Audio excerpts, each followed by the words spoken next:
ar-lein, ar Uniwaves ac ar Express Byw. Dyma Express Radio. Hey everyone, welcome to Be the Change on Air. My name is Lily Mott, and I'm so excited to introduce my guest who is here in the Express radio station with me today. Lizzie is in the studio, and we are going to be talking about her work with Cardiff Refugee Health Project, which is a student-led project raising the profile of refugee and asylum-seeker health through education and advocacy. And that was definitely the very formal answer, so I'm really excited, or the very formal explanation, so I'm very excited to learn about all of the work that Lizzie's doing, what the organization is doing as well. So thank you so much for coming. I'm so excited to have you here. I would love to get started by having you tell me a little bit about you and just who you are, what you're studying, what you enjoy doing, and then we'll dive deeper into the work that you're doing as well. Fab. Yeah, that sounds great, and thanks for having me as well. It's really nice to be here. So I'm Lizzie. I'm a medical student normally, but I'm actually doing a year in global health this year, but at Cardiff. So I'm here sort of with the Cardiff Refugee Health Project, which is a group that we started mainly in response to the government's proposed bill to send asylum seekers to Rwanda. It follows sort of like years of really hostile and really inhumane policies, and so we sort of wanted to do something in our own small way to address that and sort of show that actually there are so many people who do care, despite like all of these horrible policies that are coming out. Some of the work we do, we sort of have like 4 main projects. One of like the really exciting ones is we work in Oasis Refugee Centre, which is down the road in Splot. We go every month and do sort of health awareness sessions, which is more just raising awareness of like how to navigate the NHS, how to book an appointment with your GP, that kind of thing. We're also working with GP surgeries across Wales to try and help them be more accessible to refugees and also more generally to patients that groups that are often excluded from healthcare. So people like homeless people as well often face the same sort of barriers when it comes to like getting an appointment, that kind of thing.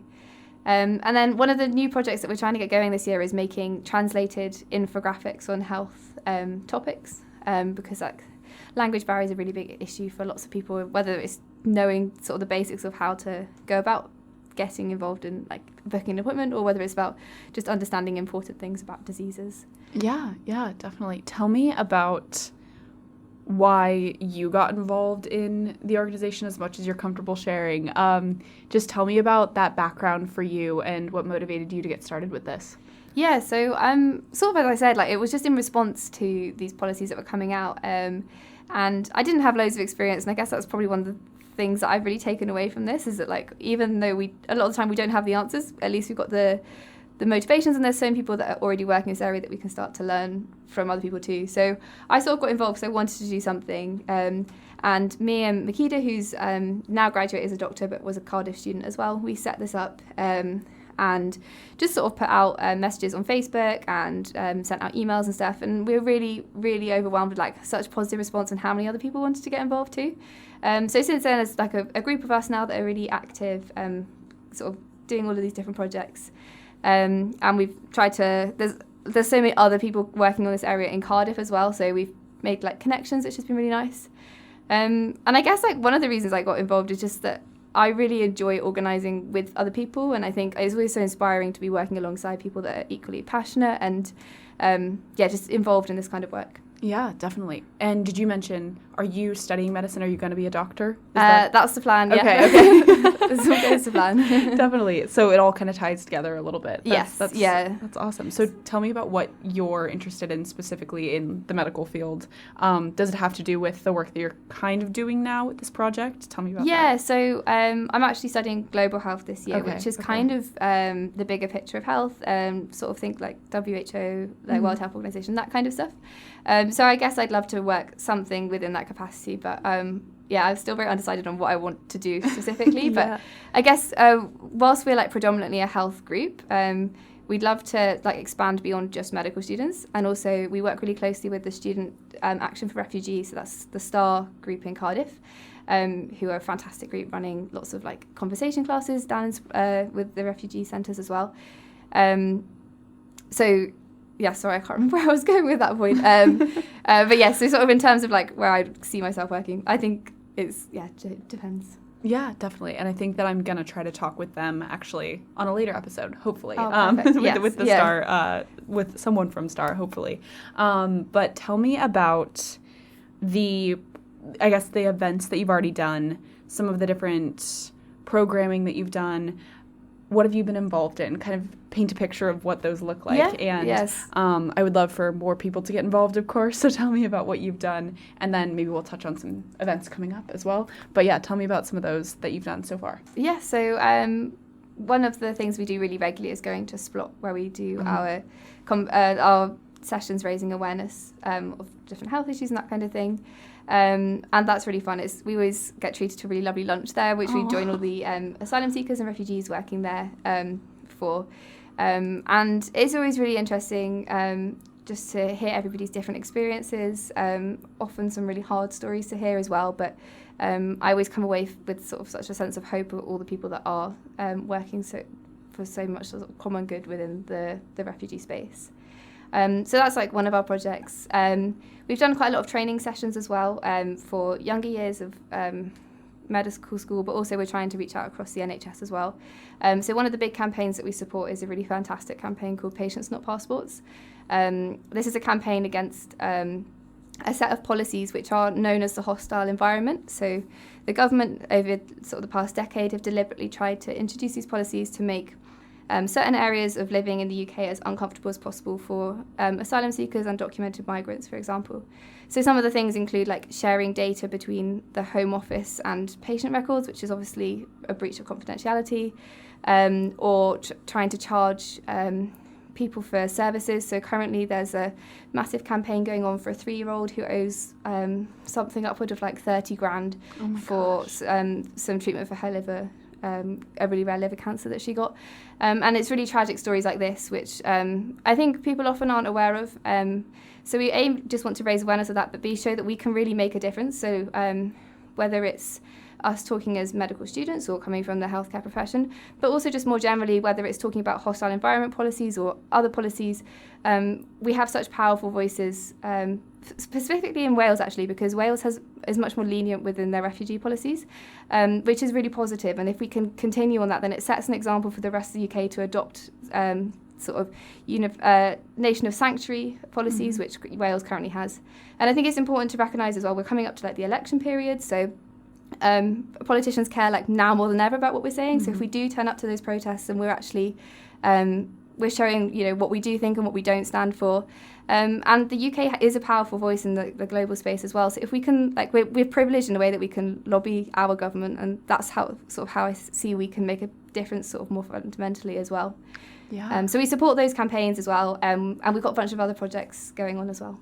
That's so exciting. So for someone who's not familiar with the UK healthcare system, for example, or just kind of the nuances like you're talking about with some of those materials that may not be translated into other languages, things like that, what are some of the biggest challenges that refugees and asylum seekers may be facing when they come to the UK, maybe when they come to Wales in particular? Can you tell me a little bit about that? Yeah, so many challenges. I could go on all day, but just sort of to, I guess, section it up. The first is just living in the UK, going through the asylum process, whether that's if you've got a health problem or not, is so challenging. People will be living in, it's called hotels, but often the hotels are really problematic conditions. They'll be moved around all over the place, often with very little warning.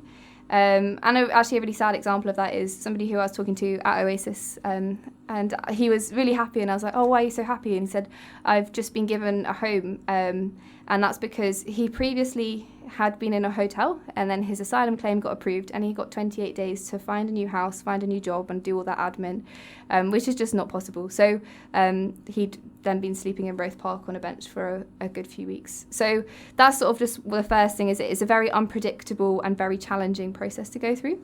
When it comes to healthcare, people face a lot of barriers, whether that's just sort of everybody, like whether you're asylum seeker or not, you have to know how to go about finding your GP, that kind of thing. And then I think a lot of people face problems when it comes to like registering for a GP. So it's really important to know you don't need a proof of address or a proof of ID to register with your GP, but sometimes that's confusing.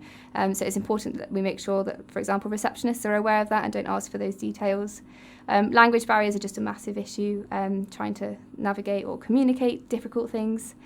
And also these hostile policies, which I talked about earlier. So luckily, refugees and asylum seekers are actually exempt from a lot of those policies, but because they're designed in a way to make people feel threatened and feel uncomfortable, people are either inadvertently sort of swept up in that fear, and so they think, I would rather just not go and get this problem seen to. Or people do get inadvertently targeted. So there's cases of people being charged or being questioned for charging based on their surname, for example, if they sound foreign, and that's clearly a racist policy. And if it's a racist policy, we shouldn't be accepting it, and that's sort of fundamentally why we're so strongly supportive of this campaign. Yeah, that's interesting. And I think even for me, with registering for my GP, I know a couple of other American students that came here, and that was difficult for us. And English is all of our first language. Yeah, exactly. And just the process was difficult. Yeah. Totally. And I think that we certainly don't have those same barriers. So I can definitely attest that I think the work that you're doing is very needed, and I think it's exciting to learn about, and definitely not something that I think I was aware of, and something like you're saying, there are a lot of these nuanced parts of the process that people should be aware of, and I think that's such an important part of the work that you're doing. Exactly, and I think awareness raising is so important, because I very rarely have come across anybody who said, I do think it's a good idea. Nobody really wants to start charging people for healthcare. We're so proud of our NHS as a service for all. And I think, raising awareness, some people are just unaware that we have this and it's being supported by our government. So I think that's a massive thing, and it really reminds me that so many people do care about refugees and asylum seekers, and there's so much solidarity out there, which is really positive to see. And that's why I guess sort of in the theme of your podcast, Be the Change, it's really nice to recognise that we can actually make a change, and there are so many groups, whether that's in Cardiff or beyond, that are organising so powerfully against them. I think even you and your organization, and just this being a student-led project that you're doing, you going out there and showing people that you do care and having these conversations with people is so important just in itself, because I think people see that, of course, there are people that care and there are people that want to learn and want to support, and I think that just offers great solidarity for anyone who's struggling with these issues, and there are people looking out for them, and I think that in itself is really important, so I love it. Tell me about some of the events that are coming up in the future.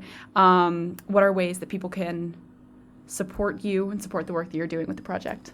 Yeah, so lots of really exciting things coming up, and definitely we always want more people involved. So beginning with our project, if you are a medical student, we will be sort of getting a new team together in summer, so keep an eye out for that. But also I really want to make sure that we're open to other healthcare students too. So we're a very new project. We're just about to turn 2, I guess, this September. So we really want to expand to include other healthcare students, but also other students too. So as I mentioned, one of the projects we've been trying to get going for a while now is our translated infographics. This is actually based off a project that I did previously during COVID, and it really just highlighted how much appetite and need there was for translated materials. So I'd love to maybe be in contact with more graphic design students or anyone who's got experience in speaking other languages to help us create those. So that's, I guess, one of our projects, but also just to generally stay up to date. So we're on social media, which is at Cardiff Refugee Health Project, and we regularly put on there sort of just general things about what's going on in the news. So it's, again, staying informed, as you were saying earlier, sort of not, so many of us aren't aware of the issues that people are facing, and I think just generally staying informed is really important, because then you start to recognise, maybe there's this small thing that I can do that does make a difference. I mentioned already as well that we work really closely with Cardiff Star. They're a really fantastic group. They run conversation classes, I think, every Thursday, which anybody's welcome to join in for. They've got their Refugee Rhythms event, which is a fundraiser, which is always really fun, coming up too. And just in generally, as I mentioned, in Cardiff, we're really lucky that there's so many groups sort of organising in person. So just to explain a little bit about the asylum process, when people arrive in the UK, they tend to start off in London, but then they'll be distributed to one of about 6 cities, and Cardiff is one of them, which means that we've got a really big population of refugees and asylum seekers here. So there's so many groups, whether that's an LGBT group, whether it's a women's cooking class, there's so many different ways that people can get involved. And even beyond Cardiff, or whether it's not an in-person thing, there's obviously so many fantastic charities out there, things like Care for Calais, Choose Love, which are all organising, whether that's sort of lobbying, whether it's fundraising. And I know it's cliche, but there really is something that everybody can do, and this is such a intersectional issue that whatever skills you've got, there's definitely some way you can contribute.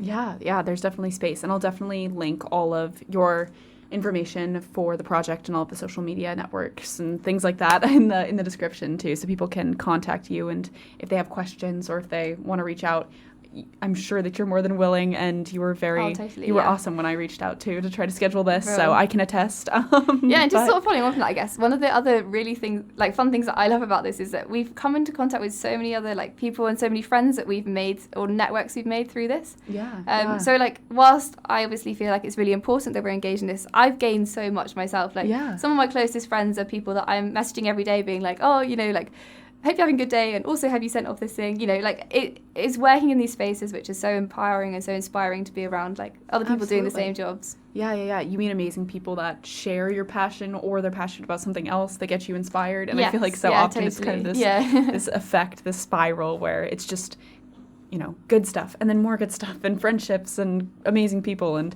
that's why I do this work. I love it. The people that I get to meet, it's just so inspiring, so motivating. So what is the change? I feel like we've kind of talked about it a lot, but what is the change that you are hoping to see in the Cardiff community through the work that you're doing? What is the impact that you're hoping that this project has throughout Cardiff, either on maybe the student community, maybe the refugees and asylum seekers that you're working with? Tell me about that impact that you're hoping to have through this work that you're doing. I think there's so many things. We've got lots of ideas in the pipeline and so many things I'd love to see. I think currently we're really working on trying to improve the education around refugee health. So I'd love to see that as more, whilst there is teaching, I'd love it to be a bit more of a focus and a priority. I think in general, I'd love to see these policies that I spoke about earlier abolished. I could talk about these in a lot more detail, but there's so many reasons why they should be gone. Not only are they sort of racist, as I mentioned, or they're against the philosophy of the NHS, but if we look at it sort of logistically, they don't work either. They cost more money to actually implement than they ever will return from the charging, that kind of thing. So I'd love to see those policies gone. And more beyond healthcare, I'm committed to stopping Rwanda like so many other people. So I know we keep hearing of stories of whether it's Suella Braverman or Priti Patel talking about it's their dream to send, these are their literal words, the dream to send people on boats. It's my dream to stop that. And I would love to see the sort of solidarity that I've seen reflected in these spaces, reflected at a national level. And actually, if we can start to make safe routes for people to come here, then we'll stop hearing all of these stop seeing all these deaths happening in the Channel, which are so preventable. And sort of just to attest to that, some of us from our project went to Calais last summer to do some volunteering there. And I remember it was on my last day, and I was talking to one of the asylum seekers who I'd sort of seen him a few times that week, and I was saying, it was lovely to meet you. I'm going home tomorrow, so probably won't see you again. And he said, oh, where are you going to? And I was like, oh, I'm going back home to the UK. And he was like, oh, I'm going to the UK tomorrow as well. And he told me, he's got a boat lined up, and he's got the dinghy and all of this kind of stuff, and they've got to meet at the middle of the night. And I was getting on a coach at that same time, and it's just really put it, such a contrast. What is it about me that means I can go on a coach, whereas you have to risk your life to do this? So I think overall, I would just love to see this humanity, which I've experienced so much of within these communities, reflected in our politics, which are fundamentally just making sure that everybody has access to safety, which is really a human right. Yeah, absolutely. I think that's such a powerful story too, and I think that contrast, like you were saying, it really makes you think about your own life and I guess the lives of others, and it's kind of just empathy in motion, And exactly, and there's quite a big quote that I've heard quite a lot, which is, what's the difference between you and a refugee? And it's luck. And that is fundamentally it. And we've seen that in so many different ways. I guess. Yeah, that's so important. Thank you for sharing that story. That's amazing. So I have kind of a signature question that I like to ask as my last question for my guests. Lots of young people want to create change, want to make a difference, but they may not know how to get started with that work. What advice do you have for those people who may be listening? God, where to start? Okay, I'd say first of all is to see what groups are out there, because there are so many groups, whether that's in Cardiff or beyond, and whether that's an issue about refugees or whether it's about, for example, climate change or race or all these other really important issues, and a lot of them overlap too, obviously. So I think first of all, just finding a group, and if you're maybe worried about like joining a new group, there's always so many different like ways in, whether that's like a lot of groups run introductory Zoom calls sort of every week or something, so you can always join them to find out more, or just sort of following them to see if they've got events coming up, that kind of thing. So I think first of all, getting involved with what's out there already is a great way. They'll also have lots of roles that they need fulfilling. So whether it's like, oh, we need somebody to help us make social media posts, or we want to organise a fundraiser, maybe we need somebody who can help us contact all these people to make that happen. So I know I mentioned it already, but genuinely whatever skills you have, there's definitely a space for them within organising and activism. Secondly, I think like to connect with people. I think you always sort of bounce ideas off other people. We had a really lovely experience where we got our social media going and we were just posting a few pictures of what we've been doing. And we heard from some similar students organising in St George's Uni. We also work really closely with some students working in Birmingham. And so just forming those connections has allowed us to share ideas and reach out to like a bigger audience, I guess. And yeah, I think finally just to believe in yourself. A lot of these issues politicians would like us to think we can't engage with, or they're too big. It's often overwhelming to get engaged because I think, for me personally, I think, the asylum process is deliberately really confusing, and I'm like, well, like, maybe I'm not the best person to be talking about this because I don't know what's the best like place to direct people to, or that kind of stuff.